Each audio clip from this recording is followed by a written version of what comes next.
qu'on pourrait peut-être s'appuyer sur une application qui nous permettrait d'entrer un petit peu, même si la chose est opaque de manière constitutive, ça on l'a compris, mais une application qui nous permettrait de reconstituer quelque chose des différentes étapes et altérations qui conduisent à l'affichage du texte sur l'écran.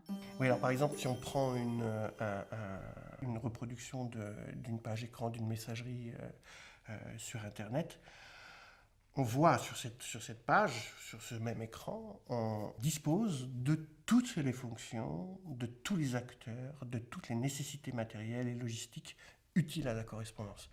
Là, il y a un phénomène de condensation qui est extrêmement important à bien comprendre, un phénomène de cristallisation. Sur ce seul petit écran sont cristallisées une histoire de la correspondance, une logistique de la correspondance, une histoire sociale, des dispositifs, une architecture. Il faut que j'achète un timbre, que je prenne une lettre, que je poste ma lettre, qu'il y a donc un postier, il y a aussi une chaîne de distribution, etc., etc.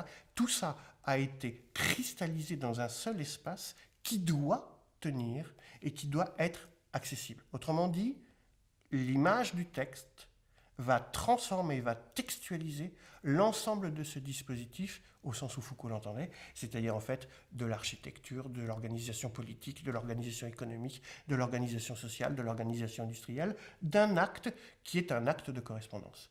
Et là, j'ai un écrasement extraordinaire, une cristallisation absolument fabuleuse sur un seul écran. Et on voit bien que dans ce qui se produit là, c'est le seul usager qui est investi de cette histoire, de cette culture, etc., etc., etc. Donc là, il y a quelque chose, une tension inouïe qui est en train de se jouer entre l'acteur de l'écriture et de toute cette historicité et de tous ces dispositifs. En fait, il faut bien comprendre que le logiciel de messagerie sur lequel je vais travailler, sur lequel je vais écrire ou jouer, peu importe, qui cristallise ces ensembles composites de signes, d'objets et de pratiques sociales, les formate à son tour pour l'usager. Et donc, en fait, mon activité d'écriture à proprement parler, elle est complètement différente. Elle est complètement formatée par ce dispositif, par cet architecte, qui détient un moment fondamental du pouvoir dans l'énonciation éditoriale de l'ensemble de la production de mon texte. C'est-à-dire, en fait, je n'écris plus tout seul. Je ne suis plus seul à écrire. J'écris par le biais d'autres industriels, ingénieurs, etc., qui ont pensé la communication pour moi. Et donc, en fait, je ne suis plus le seul. Lorsque je suis au bout de mon stylo, de mon écran, de mon clavier, je suis quelqu'un d'autre.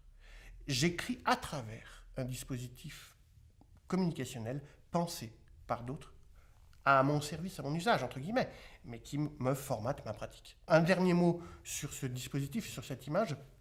En deçà de ce logiciel, de cet architecte de messagerie, qui code, comme on vient de le voir très rapidement, la pratique sociale et toute son historicité, il y a un autre code, un code qui code le code qu'est l'écriture. Donc on est dans une mise en abîme de code, des poupées gigognes en quelque sorte, de code qui code, qui code, qui code, et en fait, bien entendu, et qui s'ajoute à la lecture que l'on aura à avoir du dispositif, et il s'agit bien entendu de ce célébrissime 0-1 du code binaire qui intègre là, en fait, l'histoire de l'écriture et qui est une nouveauté aussi dans le fil de l'histoire de l'écriture.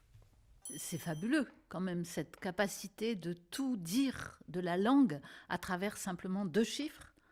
Alors oui, avec la lettre de l'alphabet, on pensait en fait être arrivé à l'atome.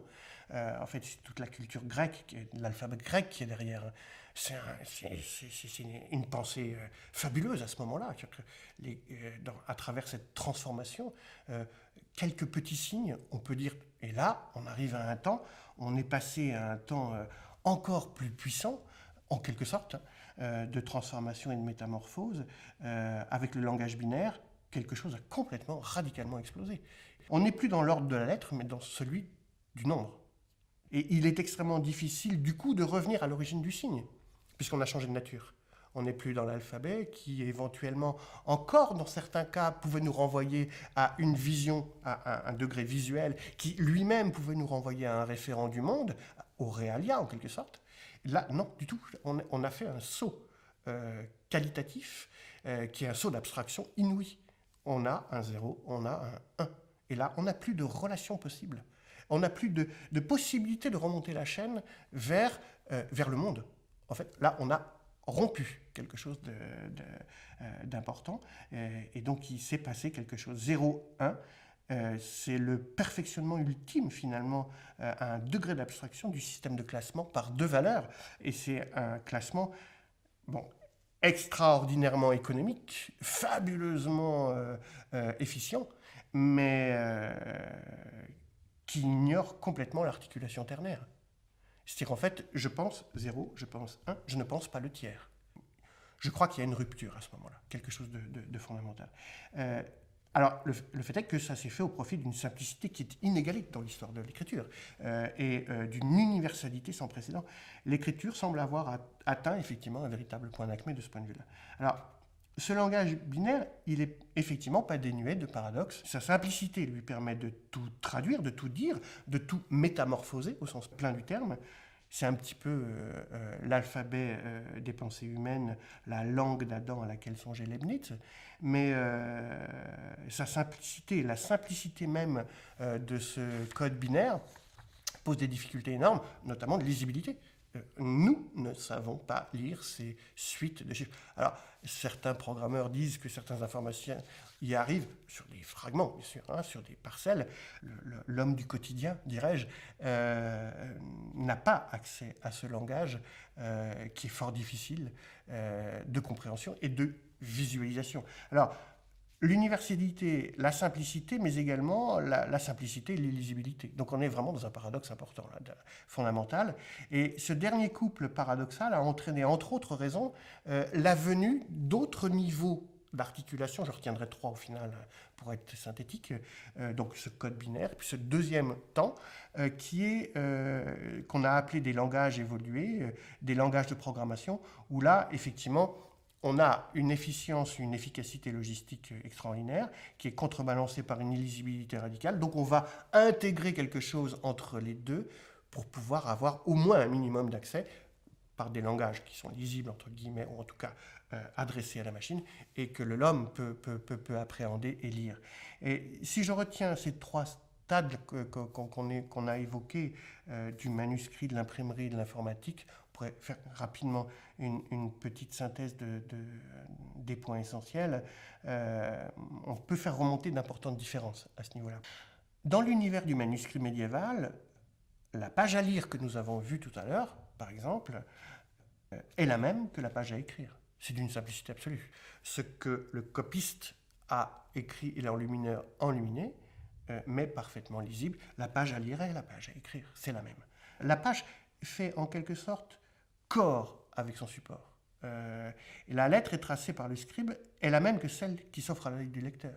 Donc en fait, il y a une relation directe, en quelque sorte, qui est établie. Il y a une simplicité de continuité graphique entre ce geste d'écrire, ce geste de tracer, et celui de lire. Donc il y a une relation intime qui s'est tissée entre le lecteur et son scripteur. Alors, avec l'imprimerie, une nouvelle couche va s'interposer, s'intercaler dans le processus, c'est celle de la matrice.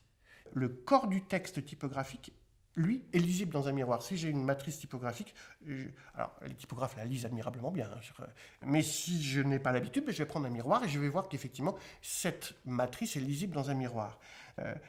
Et la matrice est en quelque sorte un état inversé de ma page, c'est un état inversé du texte.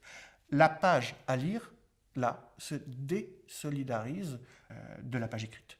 Donc il y a un premier mouvement de décollement, mais il y a un petit peu de cette idée-là. Et si la page d'écriture est dédoublée, la page de lecture, elle est démultipliée. Parce qu'en fait, par le processus industriel de l'impression, de la presse, eh bien, je vais démultiplier les pages. J'ai une matrice et j'ai pléthore de pages derrière. Dans l'informatique, nous sommes confrontés à une démultiplication des invents de texte. Une démultiplication où l'opération consiste à coder du code qui va coder le code, etc. On a des strates qui interviennent avant d'arriver à la page lisible qui est celle que j'aurai sur mon écran. Donc avant que j'ai cette page lisible socialement en quelque sorte, j'ai toute une série de strates et cette stratification des niveaux de code s'accompagne d'une dissociation des supports. Et c'est aussi quelque chose d'extrêmement important pour nous. La matière mémoire, sur le réseau par exemple, dans les disques durs, les clés USB, ce que vous voulez, peu importe. Donc ça, c'est un premier état. L'écrit d'écran, stade où l'on accède au texte et qui devient souvent un support nomade, et où le texte devient nomade lui-même. Donc en fait, j'ai un support nomade et j'ai un texte nomade. Et enfin, un troisième stade, en quelque sorte, qui est celui de ce que je pourrais résumer par l'idée de l'écrit d'imprimante. Donc j'aurais une matière mémoire, un écrit nomade sur mes écrans, et puis un écrit d'imprimante. On s'entend bien. On pourra dire éventuellement c'est le même texte, mais ça n'est pas le même texte.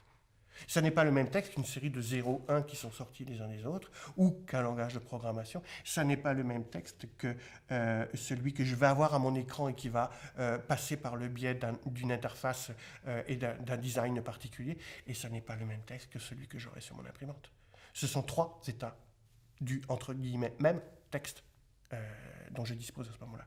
Avec le numérique, il y a donc en fait un redoublement du dédoublement en fait de l'écriture, à la dualité introduite par l'imprimerie, le support d'inscription et le support de diffusion, s'ajoute un support d'affichage où le texte s'allume et s'éteint. Il y a une espèce de, comment dire, d'introduction de l'imaginaire du cinéma, de l'imaginaire du théâtre, en tout cas de l'audiovisuel, dans l'espace de l'écrit d'écran. Une culture qui entre le texte s'ouvre, se ferme, s'allume, s'éteint, il apparaît, disparaît. Donc il y a quelque chose de très puissant là qui est en train de se jouer. Il apparaît le temps de la représentation. C'est une représentation théâtrale du texte. Il s'exhibe, ce qu'il ne faisait pas avant. Dans les bureaux, vous voyez, dans les bureaux, les industries, les administrations, etc., le texte s'exhibe comme un rapport au pouvoir et comme un rapport de pouvoir. Il n'a plus le même statut que le texte que je tenais dans mes mains ou que je tiens dans mes mains dans le métro, par exemple, où je suis plongé dans cette activité de lecture fermée, où je ne regarde pas le monde. Là, il s'exhibe, je fais mon activité, etc. Donc il y a un rapport là qui est complet, un rapport ternaire. Le ternaire réintègre la chaîne.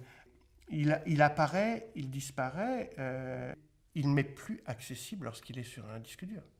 Je n'y ai plus. Il est illisible. Il est pour moi invisible. Et c'est troublant par rapport à l'histoire de l'écriture. C'est qu'en fait, sa mémoire ne m'est plus accessible directement.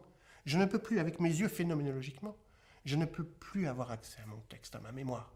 L'homme a introduit des dispositifs techniques dans son processus, enfin dans son histoire de l'écriture, qui lui interdisent l'accès direct à sa propre mémoire, à sa propre écriture. Là, il y a quelque chose qui est énorme, qui est, je crois, un bouleversement d'ordre anthropologique, en fait. Pour la première fois de son histoire, l'homme a besoin de dispositifs spécifiques adaptés pour accéder à son écriture.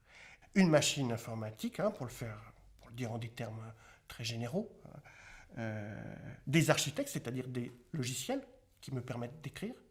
Donc j'ai mon dispositif, le hard. Alors les anglo-saxons sont très malins parce qu'ils sentent ce qu'il y a derrière le hard, c'est de la quincaillerie. C'est du matériel, c'est de la matière, c'est le hard. Bon. Puis les logiciels, donc l'architecte qui va me permettre de produire ma propre activité d'écriture.